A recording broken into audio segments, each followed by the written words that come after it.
You're listening to the Bear in Mind podcast, episode number 119. A podcast that breaks it down so you can break the cycle for good. Now, your host, Tara Rama, but you can call her T. We're going to be talking about relationship ratios today. And one of the things in life, when I look at certain concepts in life, we tend to look at things in kind of a mathematical way.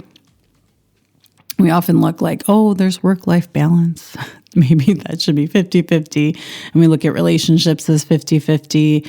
And we measure time and numbers. And we have all of these kind of mathematical ways that we look at things in life. And relationships happens to be one of them.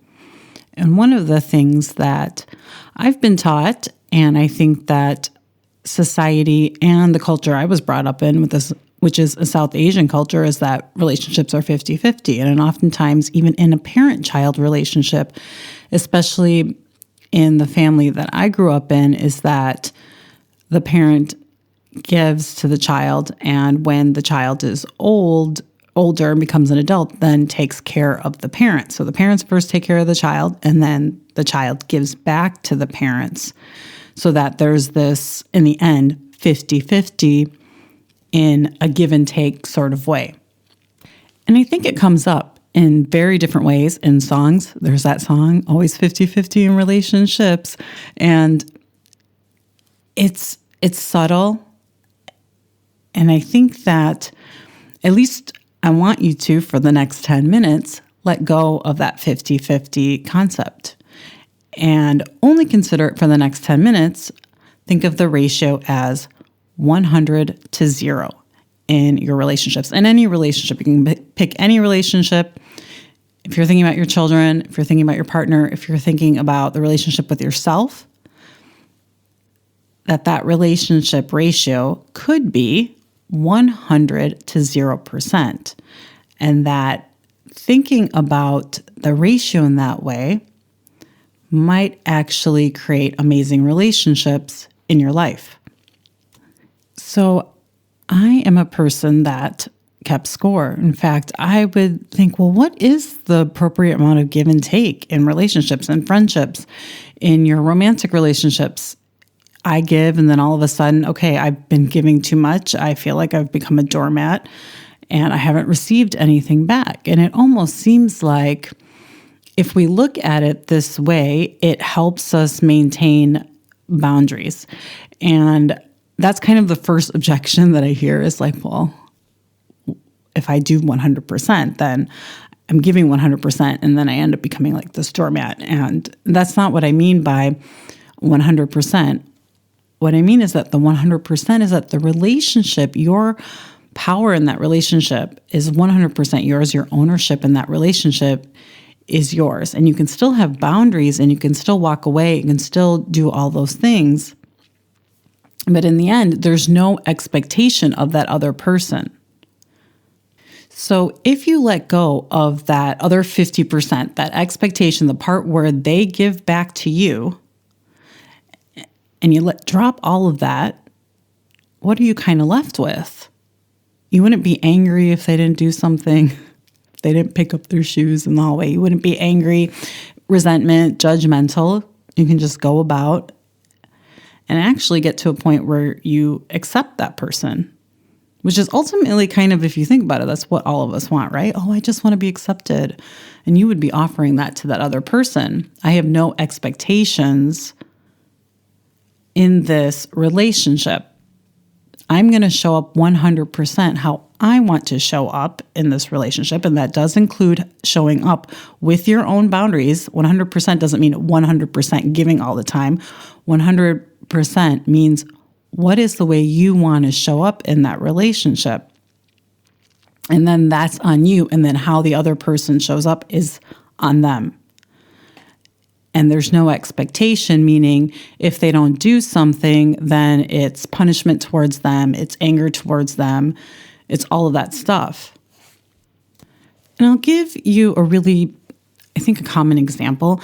And I did talk about this in episode, it's called No Thank You. It's an old episode, it's number 56, where sometimes we even have the expectation that somebody says thank you when we give them a gift, or even that a child says thank you back. And we have this expectation, societal expectation, that somebody says thank you. And even that, what we think is social decorum, that's an expectation. And even letting go of an expectation as small as that could help you have amazing relationships, feel amazing in your relationships. And think about it. If you drop I expect them to give me a gift back, say thank you, respond to my text, respect me, whatever that looks like for you. Your child respects you, your child obeys you, your child listens to you. Drop all of those expectations. What would you actually be dropping? You'd be dropping judgment, anger, and resentment, which are three very big things that we do and feel in relationships that causes a lot of suffering. And that is why we think relationships, or they become complicated. We're holding on to some sort of frustration, anger, resentment, bitterness, because of some expectation we have about them, about some behavior we expected back, that 50% we expected back. And the next common question that I get is then, what's the point? What's the point then of even having a relationship? And this is something I learned when I became certified as a life coach. I had the same question, because I was like, well, then what's the point if I drop my expectations and I let go of this? And the point is you get to feel amazing emotions like love and acceptance. You can drop the judgment, drop the anger, the bitterness, and you get to feel love.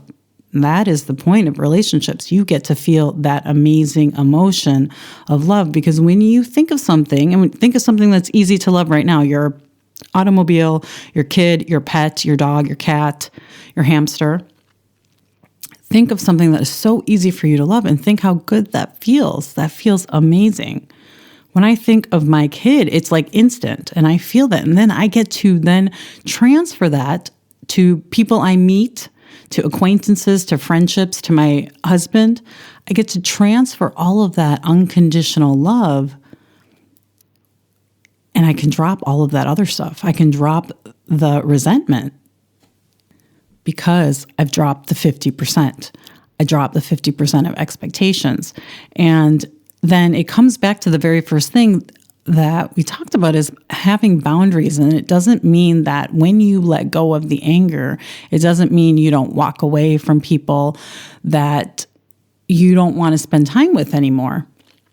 You can take action. You can still handle things in relationships with your children, with your partner, with your friendships in ways that are not coming from this expectation and holding on to that anger.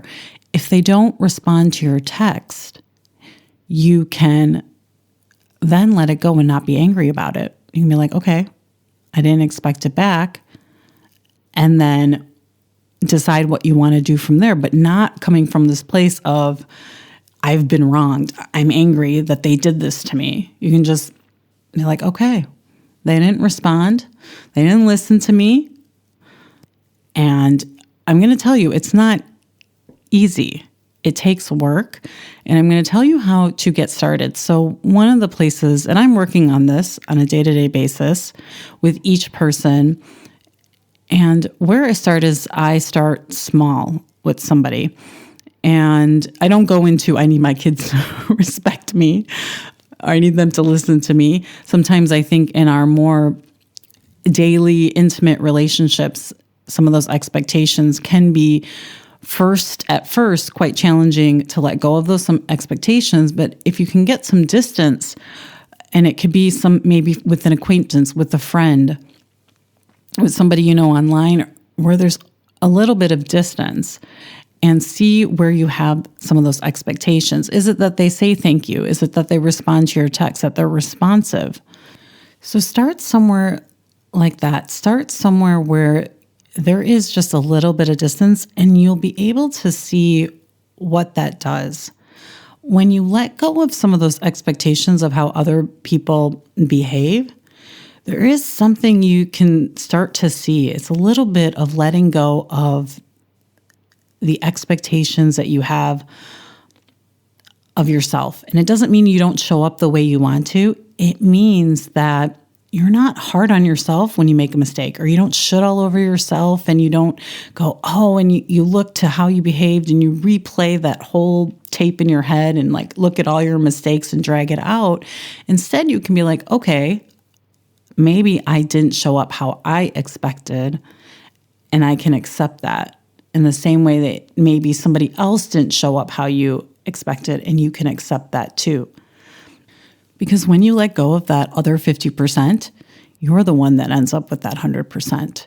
You end up feeling 100% love, 100% acceptance, 100% compassion.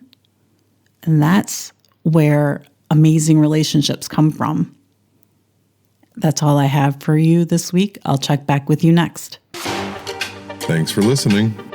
Listen for a new episode next Tuesday by subscribing on your favorite podcast platform. Bye for now.